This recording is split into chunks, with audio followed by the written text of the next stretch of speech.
నెల్లూరు నగరంలోని వీఆర్సీ నుంచి గాంధీ బొమ్మ వరకు స్పేస్ వాక్ ర్యాలీ నిర్వహించారు. ర్యాలీలో విద్యార్థులు పాల్గొన్నారు. ఈ సందర్భంగా రూరల్ డీఎస్పీ శ్రీనివాసరావు మాట్లాడుతూ షార్ నారాయణ ఇంజనీరింగ్ కాలేజ్ ఆధ్వర్యంలో స్పేస్ వీక్ ను నిర్వహిస్తున్నామన్నారు.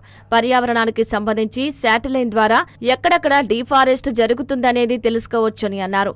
ఎక్కడెక్కడ వర్షాలు పడతాయో వెంటనే తెలుస్తుందని చెప్పారు. ప్రతి ఒక్కరూ మొక్కలు నాటాలని అన్నారు. SHAR deputy general manager Srikanth మాట్లాడుతూ ఇస్రో తరఫున స్పేస్ వీక్ నిర్వహిస్తున్నామని అన్నారు.